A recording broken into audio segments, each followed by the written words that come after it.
தமிழ்நாடு சட்டப்பேரவையில் கரூர் கூட்ட நெரிசல் தொடர்பாக முதலமைச்சர் மு.க.ஸ்டாலின் விளக்கம் அளித்தார். தனது உரையில் தாவேக தலைவர் 7 மணி நேரம் தாமதமாக வந்ததே கூட்ட நெரிசலுக்கு பிரதான காரணம் என்று குற்றம் சாட்டினார். 27/9/2025 அன்று அக்கட்சியின் தலைவர் சென்னையில் இருந்து காலை 8:40 மணிக்கு புறப்பட்டு 9:25 மணிக்கு திருச்சி வந்தடைந்தார்.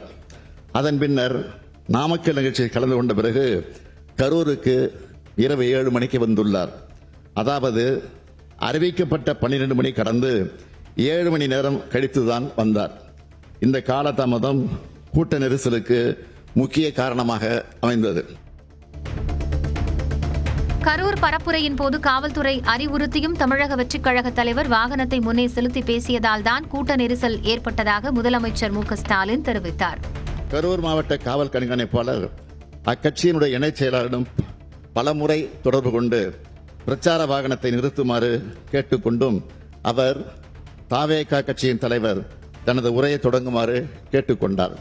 காவல்துறையின் வழிமுறைகளை மீறி வாகனம் அக்ஷனா மருத்துவமனையிலிருந்து 30-35 மீட்டர் தூரம் சென்றபோது இருபுறமும் இருந்த கூட்டத்தினரையே இது நிலைகுலைய செய்தது. கரூருக்கு சென்றது தனது கடமைதான் என்று கூறிய முதலமைச்சர் தூத்துக்குடி சம்பவத்தின் போது அப்போதைய முதலமைச்சர் என்ன சொன்னார் என்பதை சொல்லட்டுமா என்று பேரவையில் வினவினார். உடனே கள்ளக்குறிச்சியில் கள்ளச்சாராயம் குடித்து பலர் இறந்து போன போது ஏன் முதலமைச்சர் அங்கு செல்லவில்லை என்று இபிஎஸ் பதில் கேள்வி எழுப்பினார். கள்ளக்குறிச்சிக்கு பெரும்பாலான அமைச்சர்கள் சென்றதாக கூறிய முதலமைச்சர் கள்ளக்குறிச்சியில் கள்ளச்சாராயம் குடித்ததால் உயிரிழந்தனர், ஆனால் கரூரில் அப்பாவி மக்கள் மிதிபட்டு இறந்தார்கள் என்று விளக்கம் அளித்தார்.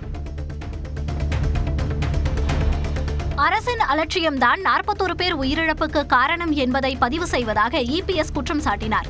அதற்கு பதிலளித்த முதலமைச்சர் அதிமுகவினர் கலவரத்தை ஏற்படுத்த வேண்டும் என திட்டமிட்டே அவைக்கு வந்திருப்பதாகவும் அவர்களின் கட்சியை சேர்ந்தவர்கள் பாதிக்கப்பட்டிருந்தால் கூட இந்த அளவிற்கு குரல் வந்திருக்குமா என தெரியவில்லை என்று குறிப்பிட்டார். மேலும் ஊரில் கல்யாணம் என்றால் மாறில் சந்தனம் என்பது போல பேசும் இபிஎஸ் கூட்டணிக்கு ஆள் தேடிக் கொண்டிருப்பதாகவும் முதலமைச்சர் விமர்சித்தார். கரூர் கூட்ட நெரிசல் குறித்து எதிர்க்கட்சித் தலைவர் வைத்த குற்றச்சாட்டுக்கு முதலமைச்சர் பதிலளித்தார். உளவுத்துறை தகவலின் அடிப்படையில் முழுமையான பாதுகாப்பு கொடுத்திருந்தால் அசம்பாவிதத்தை தவிர்த்திருக்கலாம் என எதிர்க்கட்சித் தலைவர் எடப்பாடி பழனிசாமி குற்றம் சாட்டினார். இதற்கு தாவேக தலைவர் பேசியதை குறிப்பிட்டு முதலமைச்சர் மு.க.ஸ்டாலின் பதிலளித்தார். கூட்டத்தில் கலந்து கொண்ட அந்த கட்சியினுடைய தலைவர் பேச்சை தொடங்குவதற்கு முன்பே, பேச்சை ஆரம்பித்ததுக்கு முன்பே காவல்துறைக்கு முதலில் சல்யூட் அப்படின்னு நடித்துட்டு சரியான பாதுகாப்பு தந்திருக்கார் என்று சொல்லிவிட்டு தான் பேசினார் என்பதையும் நான் இந்த அவையில் பதிவு செய்கிறேன். தாவேக கூட்டத்தில் அசம்பாவிதம் ஏற்பட வேண்டும் என திட்டமிட்டு உள்நோக்கத்துடனேயே வேலுச்சாமிபுரத்தில் பரப்புரை செய்ய அனுமதி அளிக்கப்பட்டிருக்கிறது என்று எதிர்க்கட்சித் தலைவர் எடப்பாடி பழனிசாமி விமர்சித்துள்ளார். தமிழக வெற்றி கழகத்திற்கு மக்கள் சந்திப்பு கூட்டத்திற்கு அவருக்கு இதை கொடுத்திருக்கிறார். அவர்களே எப்படி நிராகரிக்கப்பட்ட இடத்தை எப்படி கொடுப்பது? ஏற்கனவே 4 மாவட்டத்தில் அவர் மக்கள் சந்திப்பு கூட்டம் நடத்திருக்கிறாங்க. எவ்வளவு மக்கள் கூடுவார் என்பது இந்த அரசுக்கும் தெரியும், காவல்துறை தெரியும். அப்படி இருந்தும் இதில் ஏதாவது ஒரு அசம்பாவம் ஏற்பட வேண்டும் என்ற திட்டமிட்டு உள்நோக்கத்தோடு தான் இந்த இடத்தை வேலுச்சாமிபுரத்தை கொடுத்திருக்காங்க என்றுதான் மக்கள் பேசுறாங்க. கரூர் கூட்ட நெரிசல் விவகாரத்தில் பொய்யான தகவல்களை எடப்பாடி பழனிசாமி அளித்திருப்பதாக அமைச்சர் ரகுபதி தெரிவித்துள்ளார். தாவேகா பரப்புரையின் போது திருச்சி, நாமக்கல்லிலும் மக்கள் பாதிக்கப்பட்டதாக அவர் கூறினார். அவர் சொல்லுகிறார், திருவாரூரிலே, திருச்சியிலே, நாகையிலே, நாமக்கல்லிலே யாருக்கும் எதுவும் ஏற்படவில்லை என்று. திருச்சியிலையும் மக்கள் பாதிக்கப்பட்டிருக்கிறார்கள், மயக்கமடைந்திருக்கிறார்கள், ஆதாரங்கள் இருக்கின்றன. நாமக்கல்லிலே அன்றைக்கு 35 பேர் பாதிக்கப்பட்டிருக்கிறார்கள். அதே போல நாகப்பட்டினத்திலே 5 பேர் பாதிக்கப்பட்டிருக்கிறார்கள். கரூர் சம்பவம் தொடர்பாக பேரவையில் காரசார விவாதம் நடைபெற்ற போது சபாநாயகர் இருக்கை முன்பு அதிமுகவினர் அமளியில் ஈடுபட்டனர். பேரவையில் பேசிய அமைச்சர் சிவசங்கர், தூத்துக்குடியில் போராடியவர்கள் நெஞ்சில் சுட்டார்களே, அதற்கு அப்போதைய முதலமைச்சர் பதில் கூறினாரா என கேட்டார்.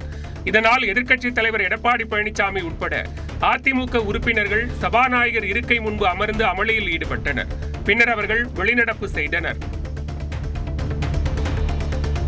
கரூரில் நிகழ்ந்த பெருந்துயர் தொடர்பாக எந்த ஒரு தனிநபர் மீதும் பழி சுமத்தி பலிகடா ஆக்குவது தமது நோக்கம் இல்லை என முதலமைச்சர் தெரிவித்துள்ளார். தனது எக்ஸ் பக்கத்தில் பதிவிட்டுள்ள அவர், திட்டமிட்ட அரசு மீது பொய்களை சிலர் பரப்பும்போது நடந்த உண்மையை விளக்க வேண்டிய கட்டாயமாகிறது என்று குறிப்பிட்டுள்ளார்.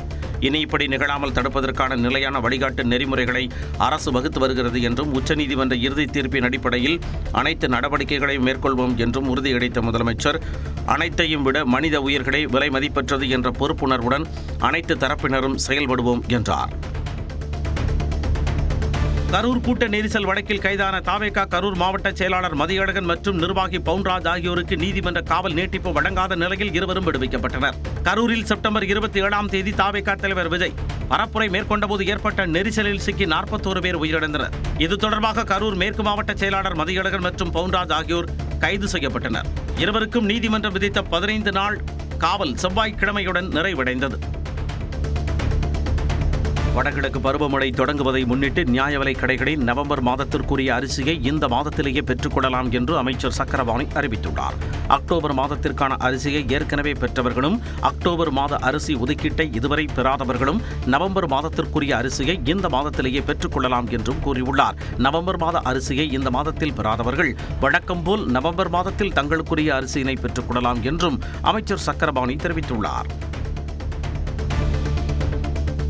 விஜய் பரப்புரை கூட்ட நெரிசலில் சிக்கி உயிரிழந்தவர்களுக்கு தாவேகா சார்பில் மாவட்ட வாரியாக நினைவேந்தல் கூட்டம் நடத்த இருப்பதாக தகவல் வெளியாகியுள்ளது. கரூரில் செப்டம்பர் 27ஆம் தேதி நடைபெற்ற தாவேகா பரப்புரை கூட்ட நெரிசலில் சிக்கி குழந்தைகள், பெண்கள் உட்பட 41 பேர் பரிதாபமாக உயிரிழந்தனர். இந்நிலையில் மாவட்டங்கள் மற்றும் தொகுதி சார்பில் நினைவேந்தல் கூட்டம் நடத்த தாவேகா தலைவர் விஜய் நிர்வாகிகளுக்கு உத்தரவிட்டுள்ளதாக கூறப்படுகிறது. அதன்படி தீபாவளி பண்டிகைக்கு முன்னதாக மெழுகுவர்த்தி ஏந்தி மலர் தூவி அஞ்சலி செலுத்த அறிவுறுத்தியதாக தெரிகிறது. தீபாவளி பண்டிகை வருகின்ற திங்கட்கிழமை கொண்டாடப்படும் நிலையில் சென்னையில் வசிப்போர் சொந்த ஊர் செல்லும் வகையில் தமிழ்நாடு அரசு இன்று முதல் சிறப்பு பேருந்துகளை இயக்கவுள்ளது. வழக்கமாக இயக்கப்படும் 2092 பேருந்துகளுடன் 5900 சிறப்பு பேருந்துகள் என இன்று முதல் 4 நாட்களுக்கு மொத்தம் 14268 பேருந்துகள் இயக்கப்படவிருக்கின்றன. இது தவிர மாநிலத்தின் பிற பகுதிகளிலும் 6110 சிறப்பு பேருந்துகள் இயக்கப்படவிருக்கின்றன. தெற்கு ரயில்வே சார்பில் தாம்பரத்தில் இருந்து இன்றும் நாளை மறுநாளும் கன்னியாகுமரிக்கு சிறப்பு ரயில் இயக்கப்படுகிறது. தாம்பரத்தில் இரவு 11:30 மணிக்கு புறப்படும் ரயில் மறுநாள் பிற்பகல் 1:25 கன்னியாகுமரி சென்றடைகிறது. மறுமார்க்கத்தில் கன்னியாகுமரியில் வெள்ளிக்கிழமை 3:35 மணிக்கு புறப்படும் சிறப்பு ரயில் சனிக்கிழமை காலை 4:30 மணிக்கு செங்கல்பட்டு வந்தடைகிறது. 6 தூங்கும் வசதி கொண்ட பெட்டிகளுடன் 12 பொது பெட்டிகளுடன் இந்த சிறப்பு ரயில் இயக்கப்படுவது குறிப்பிடத்தக்கது. தூத்துக்குடி மாவட்டம் கோவில்பட்டியில் 2வது நாளாக கனமழை வெளுத்து வாங்கியது. காமநாயக்கன்பட்டி, சிவஞானபுரம், கயத்தாறு, இளையரசனேந்தல், கடலையூர், வானரமுட்டி, பசுவந்தனை, சோழபுரம் உள்ளிட்ட இடங்களில் 2 மணி நேரத்திற்கு மேலாக மழை பெய்ததால் விவசாயிகள் மகிழ்ச்சியடைந்தனர்.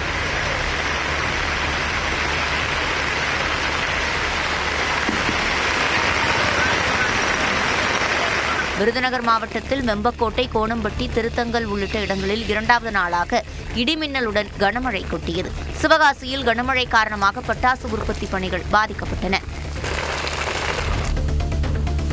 தமிழ்நாட்டில் இன்று 4 மாவட்டங்களுக்கு ஆரஞ்ச் எச்சரிக்கை விடுக்கப்பட்டுள்ள நிலையில் நேற்று பல இடங்களில் கனமழை பெய்தது.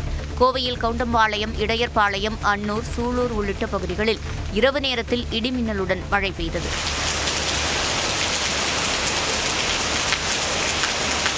திண்டுக்கல் மாவட்டத்தில் கணக்கன்பட்டி, கோம்பைப்பட்டி சுற்றுவட்டாரத்தில் திடீரென பெய்த மழையால் வெப்பம் தணிந்து குளிர்ந்த சூழல் காணப்பட்டது.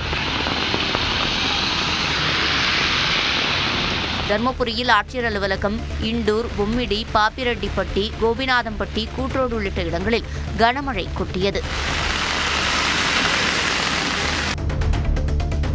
தேனி, தென்காசி, நெல்லை மற்றும் ராமநாதபுரம் மாவட்டங்களில் இன்று மிக கனமழைக்கான ஆரஞ்சு எச்சரிக்கை விடுக்கப்பட்டுள்ளது. கன்னியாகுமரி, தூத்துக்குடி, விருதுநகர், மதுரை, சிவகங்கை, திண்டுக்கல், திருப்பூர், கோவை, நீலகிரி, ஈரோடு மாவட்டங்களில் இன்று கனமழைக்கு வாய்ப்புள்ளது. இதேபோன்று கள்ளக்குறிச்சி, விழுப்புரம், செங்கல்பட்டு, காஞ்சிபுரம், சென்னை, திருவள்ளூர் மாவட்டங்களிலும், கடலூர், மயிலாடுதுறை, நாகப்பட்டினம், திருவாரூர், தஞ்சாவூர், புதுக்கோட்டை மாவட்டங்களிலும் இன்று கனமழை பெய்யலாம் என்று தெரிவிக்கப்பட்டுள்ளது. சென்னை மற்றும் புறநகர் பகுதிகளில் இன்று இடி மின்னலுடன் கனமழை பெய்யலாம் என்று வானிலை ஆய்வு மையம் கூறியுள்ளது. சென்னை மக்களின் குடிநீர் ஆதாரமாக திகழும் புழல் ஏரி முழு கொள்ளளவை எட்டிய நிலையில் வினாடிக்கு 200 கன அடி தண்ணீர் திறக்கப்பட்டுள்ளது. தொடர் மழை காரணமாக 21.2 அடி உயரம் கொண்ட ஏரியின் நீர்மட்டம் கடல் போல் காட்சியளிக்கிறது. நீர்வரத்து வினாடிக்கு 325 கன அடியாக இருக்கும் நிலையில் கரையின் பாதுகாப்பு கருதி 2 மதகுகள் வழியே தலா 100 கன அடி வீதம் தண்ணீர் திறக்கப்பட்டுள்ளது. மேலும் கரையோர பகுதி மக்களுக்கு வெள்ள அபாய எச்சரிக்கை விடுக்கப்பட்டுள்ளது.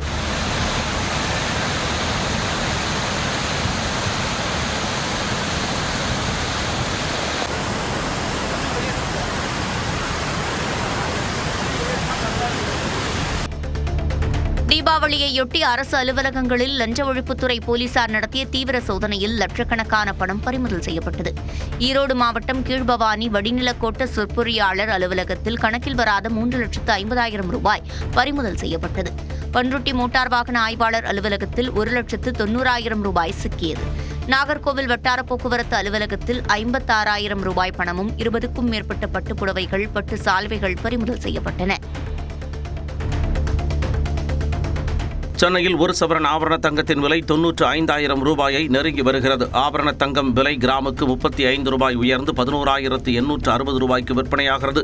ஒரு சவரன் 280 ரூபாய் விலை உயர்ந்து 94,880 ரூபாய்க்கு விற்பனையாகிறது. இதேபோல வெள்ளியின் விலை கிராமுக்கு 1 ரூபாய் உயர்ந்து 207 ரூபாய்க்கு விற்பனை செய்யப்படுகிறது. தங்கத்தைப் போல வெள்ளியின் விலையும் நாளுக்கு நாள் உயர்ந்து வருகிறது.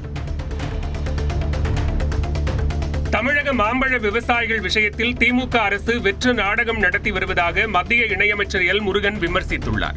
இதுகுறித்த அறிக்கை வெளியிட்டிருக்கும் அவர், மற்ற மாநில அரசுகள் மத்திய அரசுடன் இணைந்து மாம்பழம் சார்ந்த தொழில்களை விரிவுபடுத்தி வருவதாக குறிப்பிட்டுள்ளார். ஆட்சிக் காலம் முழுவதும் எதுவும் செய்யாமல் மத்திய அரசுக்கு கடிதம் எழுதுவதாக கூறி முதலமைச்சர் நீலிக்கண்ணீர் வடிக்கிறார் என்றும் எல் முருகன் சாடியுள்ளார். திருவள்ளூர் மாவட்டம் பூண்டி ஏரியில் இருந்து வினாடிக்கு 700 கன அடி நீர் திறக்கப்பட்டுள்ளது. வேகமாக நிரம்பி வந்த பூண்டி ஏரி முழு கொள்ளளவான 35 அடி உயரத்தை எட்டியது. இதையடுத்து நீர்த்தேக்கத்திற்கு வரும் உபரி நீர் கொசஸ்தலை ஆற்றில் திறக்கப்பட்டது. இதனால் ஆட்டரம்பாக்கம், உதப்பை, மொன்னவேடு உள்ளிட்ட கரையோர கிராம மக்கள் பாதுகாப்பாக இருக்குமாறு அறிவுறுத்தப்பட்டுள்ளது.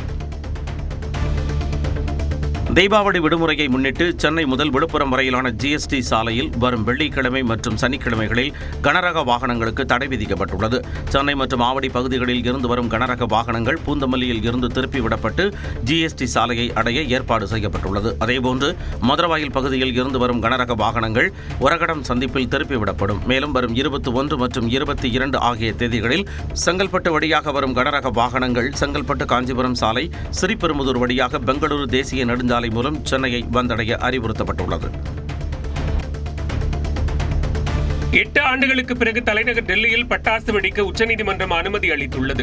இது தொடர்பான மனுக்களை விசாரித்த நீதிபதி PR கவாய் மற்றும் நீதிபதி வினோத் சந்திரன் ஆகியோர் அடங்கிய அமர்வு, தீபாவளி பண்டிகையை முன்னிட்டு வரும் 18ஆம் தேதி முதல் 21ஆம் தேதி வரை பட்டாசுகள் வெடிக்க அனுமதி அளித்து தீர்ப்பு வழங்கினர். தீபாவளி அன்று காலை 6 மணி முதல் 7 மணி வரையும், மாலை 6 மணி முதல் இரவு 10 மணி வரையும், பிற நாட்களில் மாலை 6 மணி முதல் 10 மணி வரை மட்டுமே பட்டாசுகளை வெடிக்க வேண்டும் என்றும் கட்டுப்பாடுகளை விதித்தனர். 21,29,00,000 ரூபாயை 30% வட்டியுடன் வழங்கும்படி லைகா நிறுவனம் தொடர்ந்த வழக்கில் நடிகர் விஷால் பதிலளிக்க சென்னை உயர்நீதிமன்றம் உத்தரவிட்டுள்ளது. விஷால் பிலிம் ஃபேக்டரி நிறுவனத்தின் கடனை அடைக்க லைகா நிறுவனம் அதனை திருப்பித் தரும் வரை படங்களின் உரிமையை தங்களுக்கு தர வேண்டும் என ஒப்பந்தம் செய்தது. இந்த ஒப்பந்தத்தை விஷால் மீறியதாக லைகா தொடர்ந்த வழக்கை விசாரித்த உயர்நீதிமன்றம் படத்தை 30% வட்டியுடன் திருப்பித் தர விஷாலுக்கு உத்தரவிட்டது. இந்த உத்தரவை அமல்படுத்த கோரி மனு தாக்கல் செய்த லைகா மகுடம் படத்திற்கான தொகையை டெபாசிட் செய்ய கோரிக்கை விடுத்தது. இந்த மனு மீதான விசாரணை நவம்பர் 17ஆம் தேதிக்கு ஒத்திவைக்கப்பட்டுள்ளது. தீபாவளி பண்டிகை நெருங்கி வரும் நிலையில் தமிழகத்தில் உள்ள வாரச்சந்தைகளில் ஆடுகள் விற்பனை விறுவிறுப்பாக நடைபெற்றது. ராமநாதபுரம் மாவட்டம் சக்கரக்கோட்டை வாரச்சந்தையில் ஒரு ஆடு 12,000 ரூபாய் முதல் 14,000 ரூபாய் வரை விற்பனையானது. 2 மணி நேரத்தில் 1 கோடி ரூபாய்க்கு மேல் வர்த்தகம் நடந்தது. தருமபுரி மாவட்டம் அரூர் வாரச்சந்தையில் 7,000 ரூபாய் முதல் 35,000 ரூபாய் வரை ஆடுகள் விலை நிர்ணயிக்கப்பட்ட நிலையிலும் 2,500க்கு மேற்பட்ட ஆடுகள் 2 கோடி ரூபாய்க்கு விற்பனையாகின. இதேபோல் கள்ளக்குறிச்சி மாவட்டம் உளுந்தூர்பேட்டை வாரச்சந்தையில் 3 கோடி ரூபாய்க்கு மேல் ஆடுகள் விற்பனையாகின. பல கோடி ரூபாய் சொத்து வரி மோசடி விவகாரத்தினிடையே மதுரை மாநகராட்சி திமுக மேயர் இந்திராணி தனது பதவியை ராஜினாமா செய்தார். மதுரை மாநகராட்சியில் வரி வசூலில் சுமார் 150 கோடி ரூபாய் அளவுக்கு முறைகேடு நடந்துள்ள விவகாரம் பெரும் பரபரப்பை ஏற்படுத்தியது. இந்த வழக்கில் மேயர் இந்திராணியின் கணவர் பொன்வசந்த் உள்ளிட்ட 10 பேர் கைது செய்யப்பட்டனர். நீலகிரி மாவட்டம் கோத்தகிரியில் ஒரே நாளில் 20 இடங்களில் 2 கரடிகள் உயிரிழந்த சம்பவம் அதிர்ச்சியை ஏற்படுத்தியுள்ளது. கோத்தகிரி அரவேணு அல்லமனை குடியிருப்பு பகுதியில் அருந்து விழுந்த மின்கம்பியில் உரசி மின்சாரம் பாய்ந்து கரடி ஒன்று உயிரிழந்துள்ளது. இதேபோல் தீனட்டி பகுதியில் குப்பட்டா வாகனத்தின் பிரேக் கம்பியை வடமாநில இளைஞர் ஒருவர் சுருக்காக பயன்படுத்தியதால் மற்றொரு கரடி உயிரிழந்தது. கரடி உயிரிழப்புக்கு காரணமான விக்ரம்குமார் என்ற இளைஞரை வனத்துறையினர் கைது செய்து சிறையில் அடைத்தனர். பீகாரில் தொகுதி ஒதுக்கீட்டில் ஏற்பட்ட அதிருப்தியில் காங்கிரஸ் தலைவர்கள் மீது அக்கட்சி தொண்டர்களே தாக்குதல் நடத்தியதால் பரபரப்பு நிலவியது. பீகார் மாநில காங்கிரஸ் தலைவர் ராஜேஷ் ராம், மாநில தேர்தல் பொறுப்பாளர் கிருஷ்ணா அல்லவாரு, காங்கிரஸ் சட்டமன்ற கட்சித் தலைவர் ஷகீல் அகமது கான் ஆகியோர் டெல்லியிலிருந்து நேற்று பாட்னா திரும்பினர். அப்போது விமான நிலையத்தில் திரண்டிருந்த காங்கிரஸ் தொண்டர்கள் வேட்பாளர் ஒதுக்கீட்டில் அதிருப்தி தெரிவித்து அவர்கள் மீது தாக்குதல் நடத்தினர்.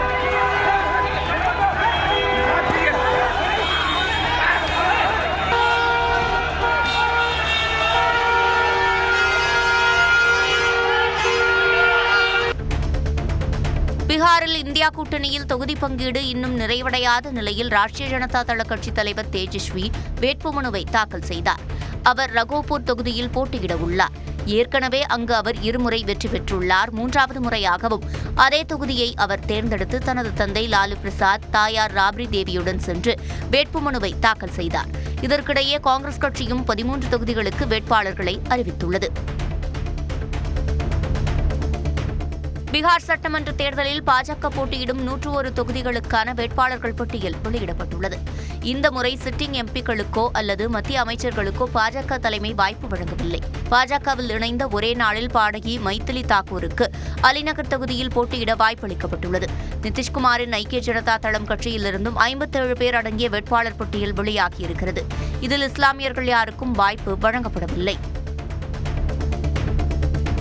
பீகார் சட்டமன்ற தேர்தலில் தான் போட்டியிடவில்லை என தேர்தல் வியூக வகுப்பாளரும் ஜன்சுராஜ் கட்சி தலைவருமான பிரசாந்த் கிஷோர் அறிவித்துள்ளார். பீகார் சட்டப்பேரவைத் தேர்தலில் லாலுவின் மகன் தேஜஸ்வி யாதவை எதிர்த்து பிரசாந்த் கிஷோர் போட்டியிடுவார் என எதிர்பார்க்கப்பட்டது. ஆனால் தான் தேர்தலில் போட்டியிடவில்லை என பிரசாந்த் கிஷோர் அறிவித்துள்ளார்.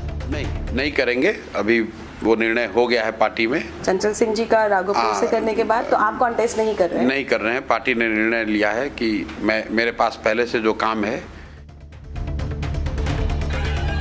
மறைந்த பாடகர் ஜுபின் கர்க் மரணத்திற்கு நீதி வேண்டி அசாமில் மக்கள் வன்முறையில் ஈடுபட்டனர்.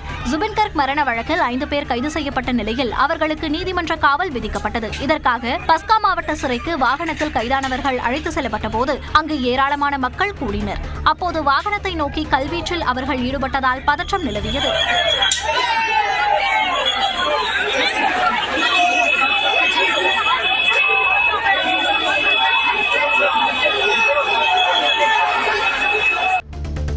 தென்பெண்ணை சொர்க்க பூமி என வீடியோ வெளியிட்டுவிட்டு ஆற்றில் குதித்த இளைஞர் நீரில் மூழ்கி மாயமானது சோகத்தை ஏற்படுத்தியுள்ளது.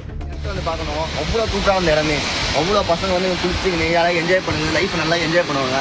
அவ்வளோ சூப்பரான இடம் தான் இந்த பொன்னியாறு. கடலூர் மாவட்டம் கட்டமுத்துப்பாளையம் கிராமத்தைச் சேர்ந்த 18 வயது இளைஞர் வேலன் கடந்த 11ஆம் தேதி தனது நண்பர்களுடன் கண்டரக்கோட்டை தென்பெண்ணை ஆற்றில் குளிக்கச் சென்றார். அப்போது தென்பெண்ணை ஆற்றின் பெருமைகளை கூறி தென்பெண்ணை ஆறு நமக்கு கிடைத்த சொர்க்கம் என பேசி வீடியோ வெளியிட்டிருந்தார்.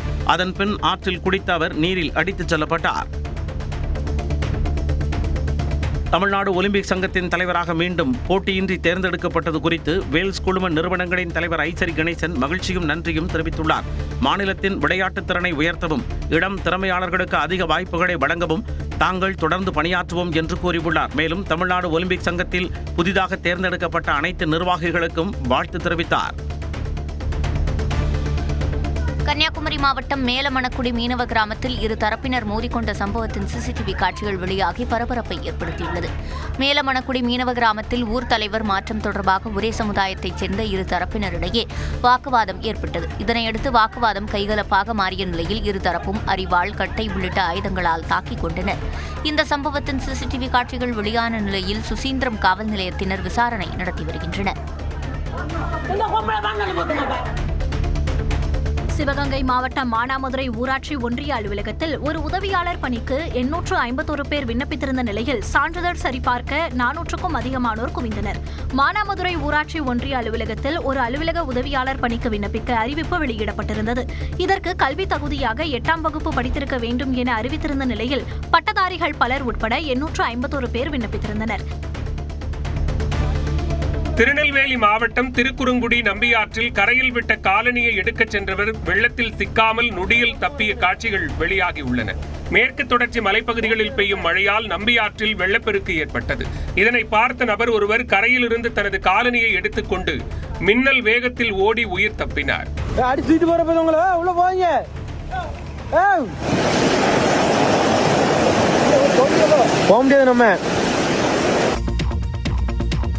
வடகிழக்கு பருவமழை தொடங்குவதை முன்னிட்டு நியாய விலை கடைகளில் நவம்பர் மாதத்திற்குரிய அரிசியை இந்த மாதத்திலேயே பெற்றுக் கொள்ளலாம் என்று உணவுப் பொருள் வழங்கல் துறை அமைச்சர் சக்கரபாணி அறிவித்துள்ளார்.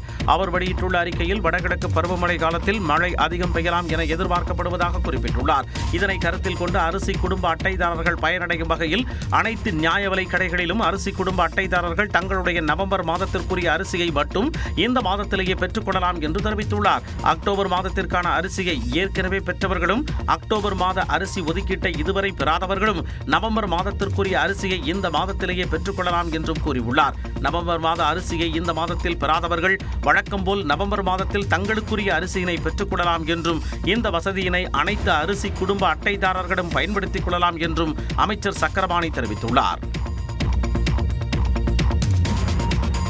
தீபாவளி பண்டிகையை முன்னிட்டு சென்னை கிடாம்பாக்கம் பேருந்து முனையம், கோயம்பேடு பேருந்து முனையம் மற்றும் மாதவரம் புறநகர் பேருந்து நிலையம் ஆகிய இடங்களில் இருந்து சிறப்பு பேருந்துகள் இயக்கப்படும் என தெரிவிக்கப்பட்டுள்ளது. தீபாவளி பண்டிகையை முன்னிட்டு பயணிகள் வெளியூர் செல்ல ஏதுவாக இன்று தொடங்கி 19ஆம் தேதி வரை 4 நாட்களுக்கு சிறப்பு பேருந்துகள் இயக்கப்பட உள்ளன.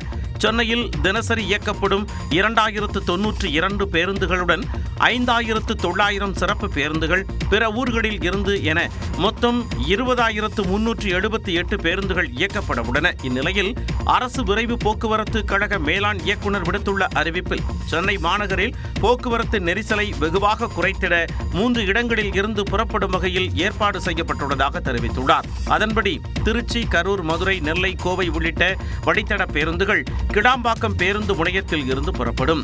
வந்தவாசி, போளூர், திருவண்ணாமலை மார்க்கமாக செல்லும் பேருந்துகள் கிடாம்பாக்கம் மாநகர பேருந்து நிலையத்தில் இருந்து இயக்கப்படும்.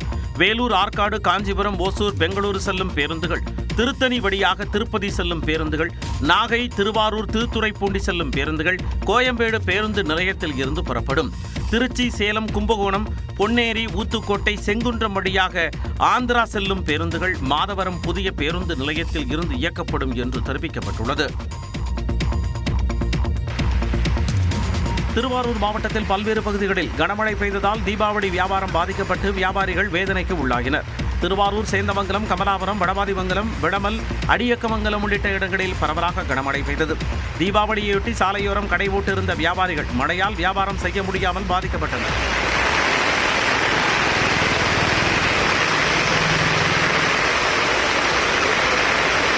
இதேபோல் தூத்துக்குடி மாவட்டம் கோவில்பட்டி மற்றும் சுற்று வட்டாரங்களான காமநாயக்கன்பட்டி, சிவஞானபுரம், கயத்தார் உள்ளிட்ட இடங்களில் 2வது நாளாக கனமழை வெளுத்து வாங்கியது.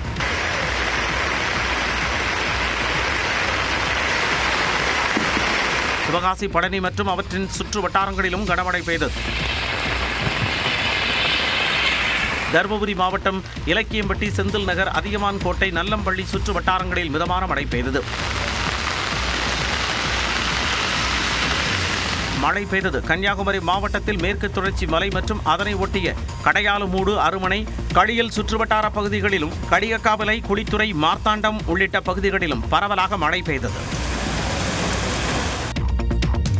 பல கோடி ரூபாய் சொத்து வரி மோசடி விவகாரத்தினிடையே மதுரை மாநகராட்சி திமுக மேயர் இந்திராணி தனது பதவியை ராஜினாமா செய்தார். மதுரை மாநகராட்சியில் வரி வசூலில் சுமார் 150 கோடி ரூபாய் அளவுக்கு முறைகேடு நடந்துள்ள விவகாரம் பெரும் பரபரப்பை ஏற்படுத்தியது. இந்த வழக்கில் 10ற்கும் மேற்பட்டோர் கைது செய்யப்பட்டனர். இவர்களில் மேயர் இந்திராணியின் கணவர் பொன் வசந்தும் ஒருவர். தற்பொழுது அவர் ஜாமீனில் வெளியே உள்ளார். மேலும் மதுரை மாநகராட்சியின் 5 மண்டல தலைவர்கள் ஏற்கனவே பதவி விலகினர். இந்த சூழலில் தனது மேயர் பதவியை இந்திராணி ராஜினாமா செய்தார். இது தொடர்பாக ஆணையரிடம் அவர் வழங்கிய கடிதத்தில் குடும்பச் சூழல் காரணமாக ராஜினாமா செய்ததாக குறிப்பிட்டுள்ளார். மேயரின் ராஜினாமாவை தொடர்ந்து அடுத்த கட்ட நடவடிக்கைகள் குறித்து மாநகராட்சி நிர்வாகம் ஆலோசித்து வருகிறது. இந்நிலையில் துணை மேயர் தலைமையில் மாநகராட்சி அவசர ஆலோசனைக் கூட்டம் வருகின்ற 17ஆம் தேதி நடைபெறும் என்று தகவல் வெளியாகியுள்ளது. தீபாவளியையொட்டி அரசு அலுவலகங்களில் லஞ்ச ஒழிப்புத்துறை அதிகாரிகள் நடத்திய சோதனையில் லட்சக்கணக்கான ரூபாய் பறிமுதல் செய்யப்பட்டது. கடலூர் மாவட்டம் மண்ருட்டி மோட்டார் வாகன ஆய்வாளர் அலுவலகத்தில் நடத்திய சோதனையில் கணக்கில் வராத 1,90,000 ரூபாய் பணம் கைப்பற்றப்பட்டது. ஈரோடு மாவட்டம் கீழ்பவானி வடிநில கோட்ட செயற்பொறியாளர் அலுவலகத்தில் நடத்தப்பட்ட சோதனையில் 3,50,000 ரூபாய் பறிமுதல் செய்யப்பட்டது. திருவாரூர் மாவட்டம் மன்னார்குடி நகராட்சி அலுவலகத்தில் நடத்தப்பட்ட சோதனையில் 1,22,000 ரூபாய் பணம் மற்றும் ஆவணங்கள் கைப்பற்றப்பட்டன. அரியலூர் மாவட்டம் கீழப்பழுவூர் சார் பதிவாளர் அலுவலகத்தில் 92,000 ரூபாய் பணம் பறிமுதல் செய்யப்பட்டது. சார் பதிவாளருக்கும் பத்திரப்பதிவு செய்ய வந்தவர்களுக்கும் இடையே இடைத்தரகர்களாக செயல்பட்ட 2 பேர் மீது வழக்கு பதிவு செய்யப்பட்டது. ராணிப்பேட்டை மாவட்டம் ஆற்காடு சார் பதிவாளர் அலுவலகத்தில் 4 மணி நேரமாக நடத்தப்பட்ட சோதனையில் கணக்கில் வராத 72,100 ரூபாய் பணம் மற்றும் முக்கிய ஆவணங்கள் பறிமுதல் செய்யப்பட்டன. தமிழ்நாட்டின் அரசியல் களத்தை பரபரப்பாக்கிய செய்திகளை டாப் 5 அரசியல் செய்திகள் பகுதியில் பார்க்கலாம். கரூரில் தாவேக தலைவர் விஜய் 7 மணி நேரம் தாமதமாக வந்ததே கூட்ட நெரிசலுக்கு முக்கிய காரணம் என முதலமைச்சர் மு.க. ஸ்டாலின் குற்றம் சாட்டியுள்ளார். தமிழ்நாடு சட்டப்பேரவையில் கரூர் கூட்ட நெரிசல் தொடர்பாக முதலமைச்சர் மு.க. ஸ்டாலின் விளக்கமளித்தார். கரூரில் நிகழ்ந்த சம்பவம் ஒட்டுமொத்த தமிழ்நாட்டையும் உலுக்கியதாக கூறினார். கரூர் வேலுச்சாமிபுரத்தில் அன்றைய தினம் வெளி மாவட்டங்களையும் சேர்த்து 601 காவலர்கள் பாதுகாப்பு பணியில் ஈடுபட்டதாக முதலமைச்சர் குறிப்பிட்டார். அறிவிக்கப்பட்ட 12 மணி கடந்து 7 மணி நேரம் கழித்துதான் வந்தார். இந்த காலதாமதம் கூட்ட நெரிசலுக்கு முக்கிய காரணமாக அமைந்தது. தொடர்ந்து பேசிய அவர், காவல்துறையின் அறிவுரைகளை மீறி விஜயின் வாகனம் பிடிவாதமாக முன்னேறி சென்றதே நெரிசலுக்கு காரணமானதாக முதலமைச்சர் கூறினார். காவல்துறையின் வழிமுறைகளை மீறி வாகனம் அக்ஷனா மருத்துவமனையிலிருந்து 30-35 மீட்டர் தூரம் சென்றபோது இருபுறமும் இருந்த கூட்டத்தினரையே இது நிலைகுலைய செய்தது. இதனால் கூட்டத்தில் பல இடங்களில் அலைமோதல் ஏற்பட்டிருக்கிறது. கூட்டத்தில் இருந்த பெண்கள் மற்றும் குழந்தைகள் மத்தியில பீதி, மூச்சு திணறல், மயக்கம் மற்றும் நெரிசல் ஏற்பட்டது. கூட்ட நெரிசல் ஏற்பட்ட போது அவர்களை காப்பாற்றத்தான் ஆம்புலன்ஸ் வந்ததாகவும் ஆம்புலன்ஸ் வந்ததால் நெரிசல் ஏற்படவில்லை என்றும் முதலமைச்சர் விவரித்தார். தாவேகா கூட்டத்தில் அசம்பாவிதம் ஏற்பட வேண்டும் என திட்டமிட்டு உள்நோக்கத்துடனேயே வேலுச்சாமிபுரத்தில் பரப்புரை செய்ய அனுமதி அளிக்கப்பட்டிருக்கிறது என்று எதிர்க்கட்சித் தலைவர் எடப்பாடி பழனிசாமி விமர்சித்துள்ளார். கரூர் துயரம் குறித்த விவாதத்தின் போது தூத்துக்குடி சம்பவத்தை மேற்கோள் காட்டி அமைச்சர் சிவசங்கர் பதிலளித்தார். அதை அவை குறிப்பில் இருந்து நீக்க கோரி அதிமுகவினர் கோஷம் எழுப்பினர். இதனை சபாநாயகர் ஏற்கவில்லை என்றதும் அதிமுகவினர் வெளிநடப்பு செய்தனர். அப்போது திமுக அரசின் அலட்சியம்தான் 41 உயிர் பறிபோக காரணம் என்று எடப்பாடி பழனிசாமி குற்றம் சாட்டினார். கூட்டம் நடத்துவதற்காக எங்களுடைய மாவட்ட செயலாளர் பல இடத்துல கோடிட்டு காட்டி அனுமதி கேட்டார். அனுமதி மறுக்கப்பட்டு நீதிமன்றத்துக்கு போனோம். நிராகரிக்கப்பட்ட இடத்தையே எங்களுக்கு கொடுத்தாங்க. சரி, இருந்தாலும் பரவாயில்லை என்று நாங்கள் அதை எடுத்து நடத்தினோம். அதே இடத்தை தான் இன்றைக்கு தமிழக வெற்றி கழகத்திற்கு மக்கள் சந்திப்பு கூட்டத்திற்கு அவருக்கு இதை கொடுத்திருக்கிறாங்க. அவர்களே இப்படி நிராகரிக்கப்பட்ட இடத்தை எப்படி கொடுப்பது? இதில் ஏதாவது ஒரு அசம்பாவம் ஏற்பட வேண்டும் என்ற திட்டமிட்டு உள்நோக்கத்தோடு தான் இந்த இடத்தை வேலுச்சாமிபுரத்தை கொடுத்திருக்காங்க என்றுதான் மக்கள் பேசுறாங்க. சிபிஐ விசாரணையால் தமிழக அரசுக்கு பதற்றம் ஏற்பட்டுள்ளதாகவும் விமர்சித்தார். இந்த ஆட்சியில் நடைபெற்ற தவறை மறைப்பதற்கு இப்படி ஒரு கருத்து. அதுக்காக நீங்க சப்போர்ட் பண்றாருன்னு சொல்லிட்டே இருந்தாரு. ஏங்க, நாங்க சப்போர்ட் எதுக்கும் பண்றோம்? ஒரு இவரே சொன்னாரு, எந்த அரசியல் கட்சி தலைவரும் பார்க்கல, தமிழக உறவுன்னு சொல்றாருல, இவர் சொன்னது நியாயம், நாங்க சொன்ன தப்பு. நாங்க அந்த உணர்வோடு தான் பேசுறோம்னு பதிவு வச்சிருக்கிறேன். ஆக இந்த கட்சி அந்த கட்சி என்றெல்லாம் பார்க்கல. கரூர் விவகாரத்தில் என்ன தவறு, என்ன சரி செய்திருக்கலாம் என்று பேசிய போது உரிய விளக்கத்தை முதலமைச்சர் தரவில்லை என்று குற்றம் சாட்டினார். இறந்தோரை வைத்து அதிமுக பொதுச் செயலாளர் இபிஎஸ் அரசியல் செய்வதாகவும், இறந்தோரை வைத்து அரசியல் செய்தால் அதை தமிழ்நாட்டு மக்கள் ஒரு நாளும் ஏற்க மாட்டார்கள் என்றும் அமைச்சர் ரகுபதி விமர்சித்துள்ளார். சட்டப்பேரவையில் கரூர் துயரம் குறித்து முதலமைச்சர் மு.க. ஸ்டாலின் உரையை விமர்சித்து எக்ஸ் பதிவில் எதிர்க்கட்சித் தலைவர் இபிஎஸ் பதிவிட்டிருந்த நிலையில் அதற்கு அமைச்சர் ரகுபதி பதிலளித்துள்ளார். அதில் பாஜகவின் அடிமையாக உள்ளவர் தனக்கொரு அடிமை சிக்க மாட்டாரா என தவம் கிடப்பதாக விமர்சித்துள்ளார். வெறும் வாட்ஸ்அப் வதந்திகளை மட்டும் நம்பி உயிர் வாழும் எடப்பாடி பழனிசாமிக்கு உண்மை என்ற வார்த்தையை கூட உச்சரிக்க தகுதியில்லை என்றும், தமிழ்நாட்டு மக்களிடம் மயான அரசியல் எடுபடாது என்றும் அமைச்சர் ரகுபதி தெரிவித்துள்ளார். முன்னதாக சட்டப்பேரவை வளாகத்திற்கு வெளியே செய்தியாளர்களை சந்தித்த அமைச்சர் ரகுபதி கரூர் கூட்ட நெரிசல் விவகாரத்தில் பொய்யான தகவல்களை எடப்பாடி பழனிசாமி அளித்திருப்பதாக விமர்சித்தார். அவர் சொல்லுகிறார், திருவாரூரிலே, திருச்சியிலே, நாகையிலே, நாமக்கலிலே யாருக்கும் எதுவும் ஏற்படவில்லை என்று. திருச்சியிலையும் மக்கள் பாதிக்கப்பட்டிருக்கிறார்கள், மயக்கமடைந்திருக்கிறார்கள், ஆதாரங்கள் இருக்கின்றன. நாமக்கல்லிலே அன்றைக்கு 35 பேர் பாதிக்கப்பட்டிருக்கிறார்கள். அதே போல நாகப்பட்டினத்திலே 5 பேர் பாதிக்கப்பட்டிருக்கிறார்கள். தாவேகா பரப்புரையின் போது திருச்சி, நாமக்கல்லிலும் மக்கள் பாதிக்கப்பட்டதாக அமைச்சர் ரகுபதி கூறினார். கரூர் கூட்ட நெரிசல் வழக்கில் கைது செய்யப்பட்ட கரூர் தாவேகா மேற்கு மாவட்ட செயலாளர் மதியழகன், மாநகர பொறுப்பாளர் பவுன்ராஜ் ஆகியோருக்கு நீதிமன்றம் ஜாமீன் வழங்கியது. கடந்த மாதம் 27ஆம் தேதி கரூரில் நடந்த தாவேகா தலைவர் விஜயின் பிரச்சார கூட்டத்தில் நெரிசலில் சிக்கி 41 பேர் உயிரிழந்த நிலையில் கரூர் மாவட்ட செயலாளர் மதியழகன் மற்றும் மத்திய மாநகர நிர்வாகி பவுன்ராஜ் கைது செய்யப்பட்டனர். இருவருக்கும் 14 நாட்கள் நீதிமன்ற காவல் விதிக்கப்பட்டது. இந்நிலையில் நீதிமன்ற காவல் முடிவடைந்து இருவரும் கரூர் மாவட்ட நீதிமன்றத்தில் ஆஜர்படுத்தப்பட்டனர். அப்பொழுது அவர்களது ஜாமீன் மனு விசாரணைக்கு வந்தது. நீதிமன்ற காவலை நீட்டிக்க வேண்டும் என்ற காவல்துறையின் கோரிக்கையை நிராகரித்த நீதிமன்றம் இருவருக்கும் ஜாமீன் வழங்கினார். மேலும் 10,000 ரூபாய்க்கான பிரமாண பத்திர உத்தரவாதம் பெற்று உடனடியாக விடுவிக்க ஆணையிட்டார். இதை இனிப்புகள் வழங்கி தாவேகாவினர் கொண்டாடினர்.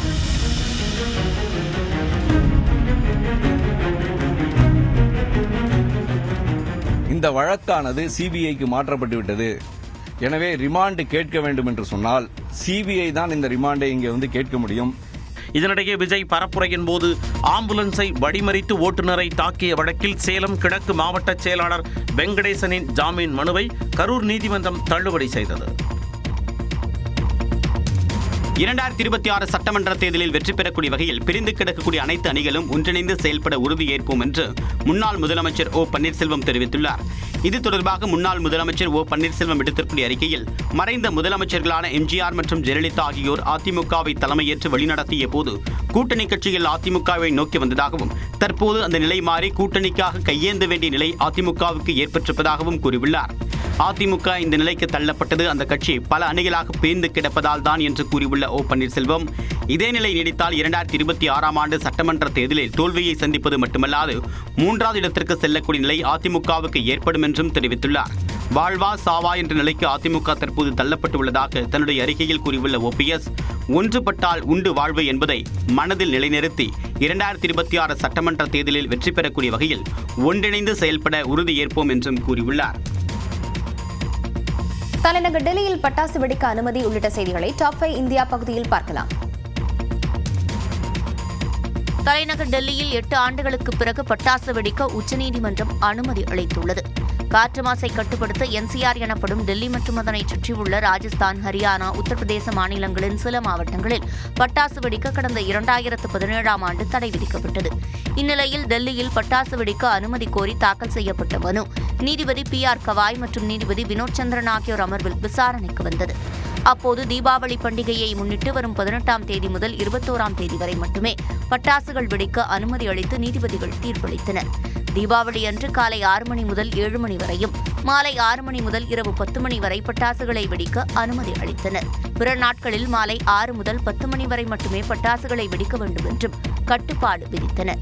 வரும் 18 முதல் 25ஆம் தேதி வரை பசுமை பட்டாசு விற்பனைக்கு அனுமதிக்கப்படும் என்றும், வெளிப்பகுதியிலிருந்து டெல்லிக்கு கொண்டுவரப்படும் பட்டாசுகளுக்கு அனுமதி இல்லை என்றும் தெரிவித்தனர். ஆன்லைன் மூலம் பட்டாசுகளை விற்பனை செய்யக்கூடாது என கூறிய நீதிபதிகள், முழுமையாக தடை விதிக்கப்பட்டால் பட்டாசுகள் கடத்தப்படுவதோடு காற்றின் மாசு அதிகரிப்பதாகவும் கூறினர். தமிழ்நாடு உடற்கல்வியியல் மற்றும் விளையாட்டு பல்கலைக்கழக சட்டத்திருத்த மசோதா தொடர்பாக ஆளுநருக்கு எதிராக உச்சநீதிமன்றத்தில் தமிழ்நாடு அரசு மனு தாக்கல் செய்துள்ளது. தமிழ்நாடு உடற்கல்வியியல் மற்றும் விளையாட்டு பல்கலைக்கழகத்தின் துணைவேந்தரை நியமிக்கவும் பதவி நீக்கவும் தமிழ்நாடு அரசுக்கு அதிகாரம் அளிக்கும் வகையிலான சட்டத்திருத்த மசோதா கடந்த ஏப்ரல் மாதம் சட்டமன்றத்தில் நிறைவேற்றப்பட்டது. இதைத் தொடர்ந்து இந்த சட்டத்திருத்த மசோதா ஒப்புதலுக்காக தமிழ்நாடு ஆளுநர் RN ரவிக்கு அனுப்பி வைக்கப்பட்டது. ஆனால் இந்த மசோதா குறித்து முடிவெடுப்பதற்காக குடியரசுத் தலைவருக்கு ஆளுநர் அனுப்பி வைத்தார். ஆளுநரின் இந்த முடிவுக்கு எதிராக உச்சநீதிமன்றத்தில் தமிழ்நாடு அரசு மனு தாக்கல் செய்துள்ளது. அதில் ஆளுநரின் நடவடிக்கை தன்னிச்சையானது என அறிவிக்க வேண்டும் என கோரிக்கை விடுக்கப்பட்டுள்ளது. மசோதாக்களை ஆளுநர் கையாளும் விதம் அரசியல் சாசனத்திற்கு எதிரானது என குற்றம் சாட்டியுள்ள தமிழ்நாடு அரசு, ஆளுநர் மசோதாவை குடியரசுத் தலைவருக்கு அனுப்பிய செயல் சட்டவிரோதமானது என அறிவிக்க வேண்டும் என கேட்டுக் கொண்டுள்ளது. துணைவேந்தர்கள் நியமனம் தொடர்பான பல்கலைக்கழக மானியக் குழுவின் 2018ஆம் ஆண்டு திருத்த விதியை ரத்து செய்ய வேண்டும் எனவும், குடியரசுத் தலைவரும் மத்திய அரசும் மசோதா மீது முடிவெடுக்க இடைக்கால தடை விதிக்க வேண்டும் என்றும் அந்த மனுவில் கோரிக்கை விடுத்துள்ளது. பீகார் சட்டமன்ற தேர்தலில் பாஜக போட்டியிடும் 101 தொகுதிகளுக்கான வேட்பாளர்கள் பட்டியல் வெளியிடப்பட்டுள்ளது. 243 தொகுதிகளை கொண்ட பீகார் சட்டப்பேரவைக்கு வரும் நவம்பர் மாதம் 2 கட்டங்களாக சட்டப்பேரவை தேர்தல் நடைபெறுகிறது. தேசிய ஜனநாயக கூட்டணியில் உள்ள பாஜக மற்றும் ஐக்கிய ஜனதா தளம் தலா 101 தொகுதிகளில் போட்டியிடுகின்றன. இதனையடுத்து 71 பேர் அடங்கிய முதற்கட்ட வேட்பாளர் பட்டியலை வெளியிட்ட பாஜக எஞ்சியுள்ள தொகுதிகளுக்கு 2 கட்டங்களாக வேட்பாளர்களை அறிவித்துள்ளது. இந்த முறை சிட்டிங் எம்பிக்களுக்கோ அல்லது மத்திய அமைச்சர்களுக்கோ வாய்ப்பு வழங்கப்படவில்லை. புதுமுகங்கள் மற்றும் உள்ளூர் தலைவர்களுக்கு முக்கியத்துவம் அளிக்கும் வகையில் வேட்பாளர்களை பாஜக தேர்வு செய்துள்ளது. பாஜகவில் இணைந்த ஒரே நாளில் பாடகி மைத்திரி தாக்கூருக்கு அலிநகர் தொகுதியில் போட்டியிட வாய்ப்பளிக்கப்பட்டுள்ளது. நிதிஷ்குமாரின் ஐக்கிய ஜனதா தளம் கட்சியிலிருந்தும் 57 பேர் அடங்கிய வேட்பாளர் பட்டியல் வெளியாகியிருக்கிறது. இதில் அமைச்சர்கள் உள்பட 23 எம்எல்ஏக்களுக்கு மீண்டும் வாய்ப்பு வழங்கப்பட்டுள்ளது. முதற்கட்ட பட்டியலில் குர்மிஸ், குஷ்வா காஸ் பிரிவினருக்கு அதிக முக்கியத்துவம் வழங்கப்பட்டிருக்கும் சூழலில் இஸ்லாமியர்கள் யாருக்கும் வாய்ப்பு வழங்கப்படவில்லை. தேசிய ஜனநாயக கூட்டணியில் உள்ள சிராக் பாஸ்வானின் லோக் ஜனசக்தி கட்சி சோன்பார்சா, ராஜ்கீர் உள்ளிட்ட 5 தொகுதிகளில் போட்டியிட முனைப்பு காட்டி வந்த நிலையில் அந்த தொகுதிகளுக்கும் ஐக்கிய ஜனதா தளம் கட்சியே வேட்பாளர்களை அறிவித்துள்ளது. பீகாரில் இந்தியா கூட்டணியில் தொகுதி பங்கீடு இன்னும் நிறைவடையாத நிலையில் ராஷ்டிரிய ஜனதா தள கட்சித் தலைவர் தேஜஸ்வி வேட்புமனுவை தாக்கல் செய்தார். பீகார் சட்டமன்ற தேர்தலில் தேசிய ஜனநாயக கூட்டணிக்கு எதிராக போட்டியிடும் காங்கிரஸ், ராஷ்டிரிய ஜனதா தளம், இடதுசாரி கட்சிகளிடையே தொகுதி பங்கீட்டில் இழுபறி நீடித்து வருகிறது. இந்நிலையில் ராஷ்டிரிய ஜனதா தள கட்சித் தலைவர் தேஜஸ்வி ரகோபூர் தொகுதியில் போட்டியிட வேட்புமனு தாக்கல் செய்தார். ஏற்கனவே அங்கு அவர் 2 முறை வெற்றியடைந்துள்ளார். 3வது முறையாகவும் அதே தொகுதியை அவர் தேர்ந்தெடுத்து தனது தந்தை லாலு பிரசாத், தாயார் ராப்ரி தேவியுடன் சென்று வேட்புமனுவை தாக்கல் செய்தார். ரகோபூர் தொகுதியில் தேஜஸ்விக்கு எதிராக பாஜக சார்பில் சதீஷ்குமார் களமிறக்கப்பட்டுள்ளார். இதேபோன்று காங்கிரஸ் கட்சியும் 13 தொகுதிகளுக்கு வேட்பாளர்களை அறிவித்துள்ளது. இந்நிலையில் பீகார் மாநில காங்கிரஸ் தலைவர் ராஜேஷ் ராம், மாநில தேர்தல் பொறுப்பாளர் கிருஷ்ணா அல்லவாரு, காங்கிரஸ் சட்டமன்ற கட்சித் தலைவர் ஷஹீல் அஹ்மத் கான் ஆகியோர் டெல்லியிலிருந்து நேற்று பாட்னா திரும்பினர். அப்போது விமான நிலையத்தில் திரண்டிருந்த காங்கிரஸ் தொண்டர்கள் வேட்பாளர் ஒதுக்கீட்டில் அதிருப்தி தெரிவித்து அவர்கள் மீது தாக்குதல் நடத்தியதால் பரபரப்பு நிலவியது.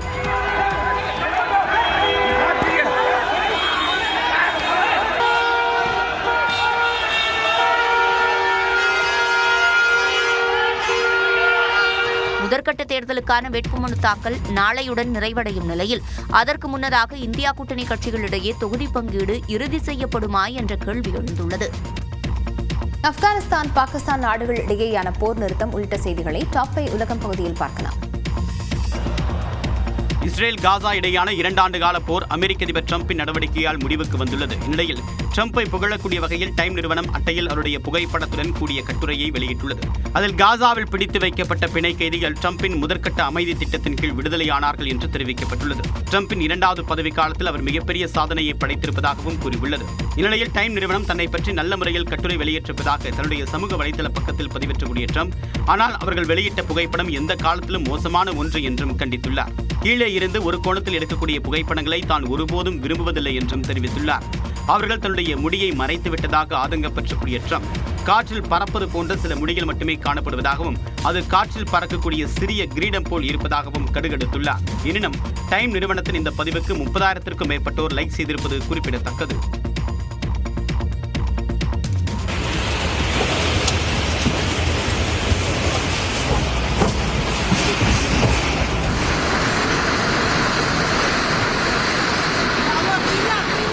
மலேசியாவில் வீசிய இந்த சக்தி வாய்ந்த சூறாவளியில் சிக்கி 9 மாணவர்கள் படுகாயமடைந்தனர். மலேசியாவில் உள்ள குலா லங்கட் மாவட்டத்தில் சிஜாங்காங் என்ற பகுதியில் சக்தி வாய்ந்த சூறாவளி வீசியது. அப்போது சாலையில் சென்ற வாகனங்கள் நிலை தடுமாறி தறிகட்டு ஓடும் சூழல் ஏற்பட்டது.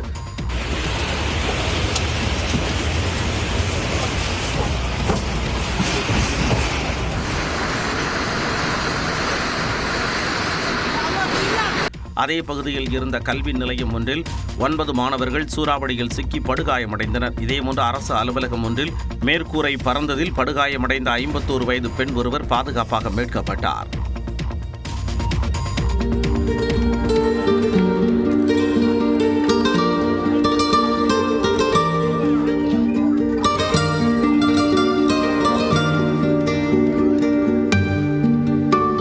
காசா அமைதி ஒப்பந்தத்தின்படி விடுவிக்கப்பட்ட பாலஸ்தீன கைதிகள் காசாவிற்கு திரும்பிய காட்சிகள்தான் இவை.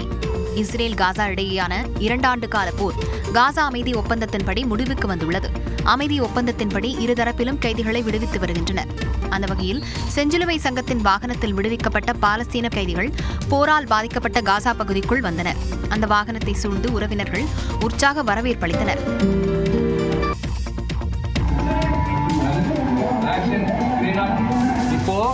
இப்போ அவ இல்லைன்னு தெரிஞ்சு போச்சு ஷாக்.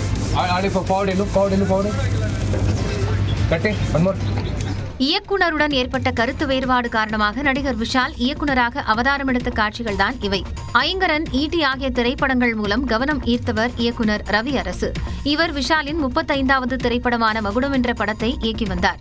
சூப்பர் குட் பிலிம்ஸ் நிறுவனம் தயாரித்து வரும் இப்படத்தில் அஞ்சலி, துஷாரா விஜயன் ஆகியோர் முக்கிய கதாபாத்திரங்களில் நடித்து வருகின்றனர். இந்நிலையில் இயக்குனர் ரவி அரசுக்கும் நடிகர் விஷாலுக்கும் கருத்து வேறுபாடு ஏற்பட்டதாக கூறப்படுகிறது. இதனால் மகுடம் படத்திலிருந்து ரவி அரசு வெளியேறியதாக தெரிகிறது. இதைத் தொடர்ந்து இந்த படத்தை விஷாலே இயக்கி வருகிறார்.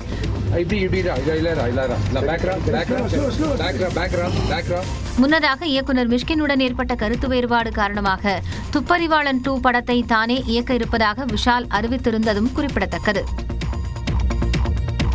சென்னையில் ஒரு சவரன் ஆபரண தங்கத்தின் விலை 95,000 ரூபாயை நெருங்கியதால் நகை வாங்குவோர் அதிர்ச்சி அடைந்துள்ளனர். சர்வதேச பொருளாதார நிலைக்கு ஏற்ப தங்கம் விலையில் ஏற்ற இறக்கம் காணப்படுவது வழக்கம். ஆனால் கடந்த செப்டம்பர் மாதத்தில் இருந்து பெரும்பாலான நாட்களில் தங்கத்தின் விலை ஏறுமுகமாகவே இருந்து வருகிறது.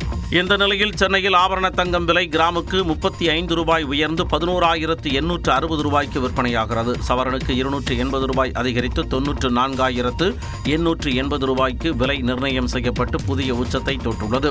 சவரனுக்கு தங்கத்தின் விலை 95,000 ரூபாயை நெருங்கி வருவதால் நகை வாங்குவோர் அதிர்ச்சி அடைந்துள்ளனர். கடந்த ஒரு வாரத்தில் மட்டும் தங்கத்தின் விலை கிராமிற்கு 560 ரூபாயும் சவரனுக்கு 4,480 ரூபாயும் அதிகரித்துள்ளது. இதேபோல வெள்ளியின் விலை கிராமுக்கு 1 ரூபாய் உயர்ந்து 207 ரூபாய்க்கு விற்பனை செய்யப்படுகிறது. தங்கத்தைப் போலவே வெள்ளியின் விலையும் நாளுக்கு நாள் உயர்ந்து வருகிறது.